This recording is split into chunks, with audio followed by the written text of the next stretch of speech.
Hey everyone, welcome back. We took a short weekend to go up to Spearfish, South Dakota earlier in June, and it's real close to where the Mount Rushmore is at, so we took a minute to swing by the Four Faces there. As my wife getting a shot there. The parking lot's actually easier to see from the air. The Four Faces are there in the upper right-hand corner. We just did one orbit around the south end there, and it's a obligatory shot of me and the Four Faces there. And Crazy Horse is only about maybe 5 or 10 minutes further west of that, and so we took a swing by there. It's been about 12 years since we've been up there, so it was time to make it there to swing by. Anyway, so it's going to be back to work now. So what we got going on here is just doing some loose ends around the rear seats and kind of getting prepped for things. Wiring is becoming more of a focus. That's the pinout diagram that Midwest supplies as part of the book here. The book contains the pin. It came with the pinout extractor, or the pin extractor for the connectors, as well as the IntelliKey that I had as part of this build. I got those when all the avionics came in, and a couple days went by, and I couldn't remember where they were at, and I went through all the boxes, couldn't find it, and finally I was like, oh, wait a minute, it's in the book. So there's lots of parts to keep track of with this. Anyway, so this is just kind of a sample of what the wiring diagram looks like. There's just pages and pages and pages. The one thing that hadn't been updated in the book was the pinout diagram, so called Adam and he got me squared away on that. So here what you're seeing is I'm doing some more work on the fuel lines, getting those finished up because I got the rest of the parts in there. There's just some insulators and some firewall 90-degree brackets to be able to pass that line through without too much of a problem. I do like how this is working. My only concern really is that there's certainly a lot of points for potential leaks if I don't get the screw or the bolt on correctly, but that will be definitely something that I test well before I start putting fuel in the lines. I did get a tester for making sure that the pressure is good. So once I have the fuel selector in, then I'll be able to test that out. So this is actually kind of how the wiring goes. You lay the harness up through the center channel like this, and there's a longer piece that goes up up through the main spar there, and then it almost runs right next to the elevator control.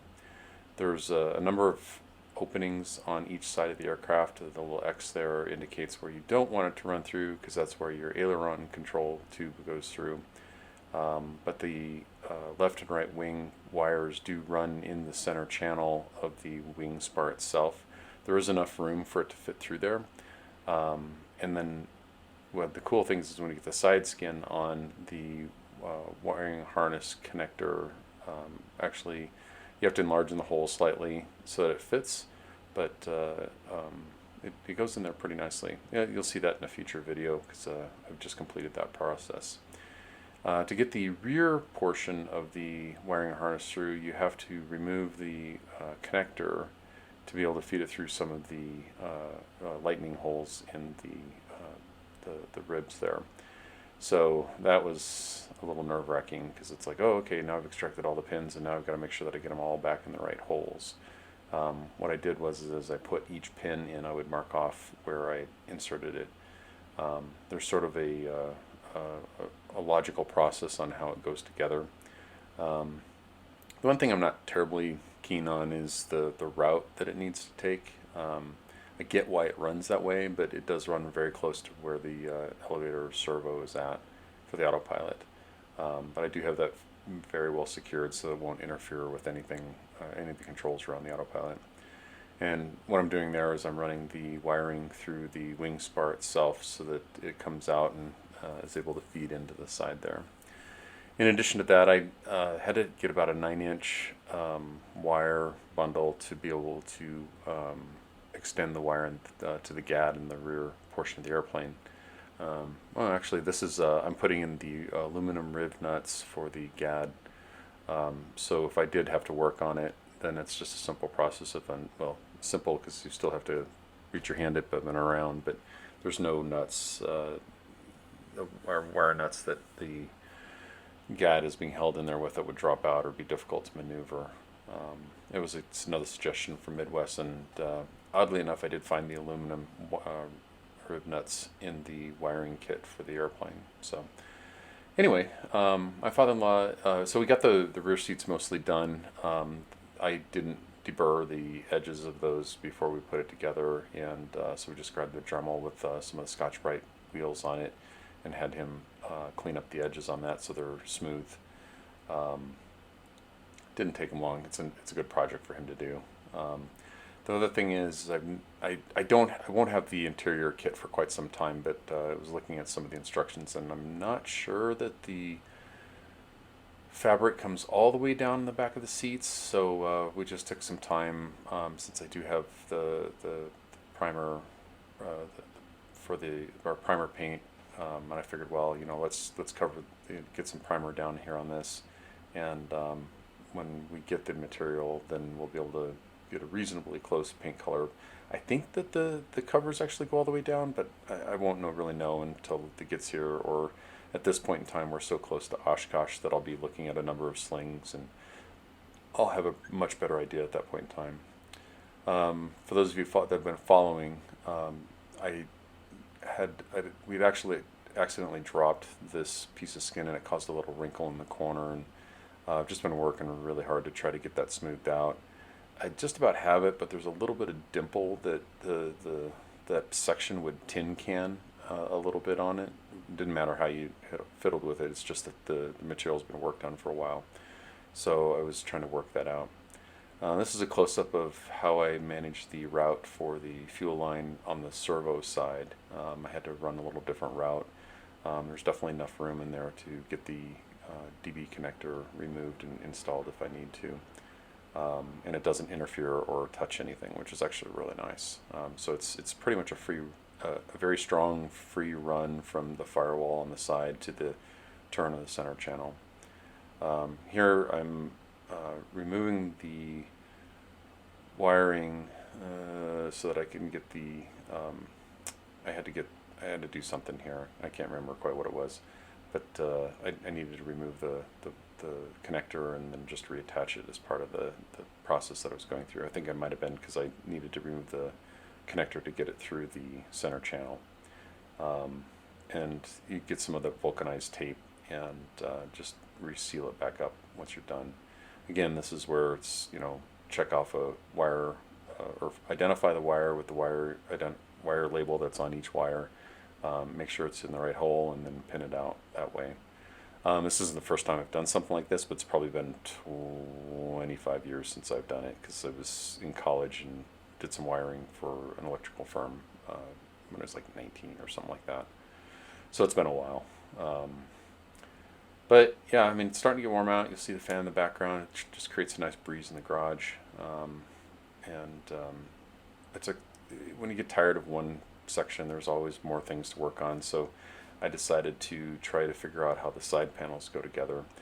And yeah, of everything that I put together on the plane so far, this is the weirdest part. There's just lots of odd shaped sections, and then there's a left and a right, and it doesn't really make sense on how it goes together, but I just kind of have to fiddle with it for a while. So in order to address the tin canning that I was mentioning earlier, my father-in-law had a good suggestion, was to just take another piece of scrap metal and sort of epoxy it to the back side of that aluminum there, so it gives it a little more strength, so it doesn't dimple back and forth or tin can back and forth. It did the trick. It's stronger now at that point. It's just I got a feeling that at this point in time it's as good as it's going to get. So hopefully this is the last time that I am putting the right rear skin on the fuselage. I've got a little bit of work to do on the left side, and you'll see a little bit later here that I did put the left side on. It's just mostly to get it out of the way, but the right one here, I'm hopeful that I won't have to take it off again. I'm leaving everything with Clecos on for now, because if I do have to do something, it's just a simple process of taking those out. Anyway, so it's back to fiddling with the those side skins and trying to figure out the order of things. I think I've got it. It kind of makes sense the way it is. I guess we'll find out. Some of this, a couple pieces are a little difficult to put in while the jig is in the center portion of the fuselage. So that will have to wait until after I get the side skins and the wheels on, because there's just a couple more things I want to complete on the fuselage before I start working on this portion of things. Anyway, so I was just getting some of the interior parts out and start working on fitting them together, because I can get my father-in-law situated to be able to prep the material. So any guesses what I'm working on now? Yeah, we're back to this again. I had the technical counselor over, and he was questioning the friction in the control sticks. I was sort of on the fence of was it enough or not, and he was questioning it. And then my friend Aaron, that's got the Sling TSI here in town, swung by, and it was like, oh yeah, no, this isn't even close. You got to keep working on it. So anyway, stay tuned for more of that, and just a little waterfall from our trip this weekend. We'll be at Oshkosh later in July here, and hopefully we'll see people there. Thanks very much. Bye.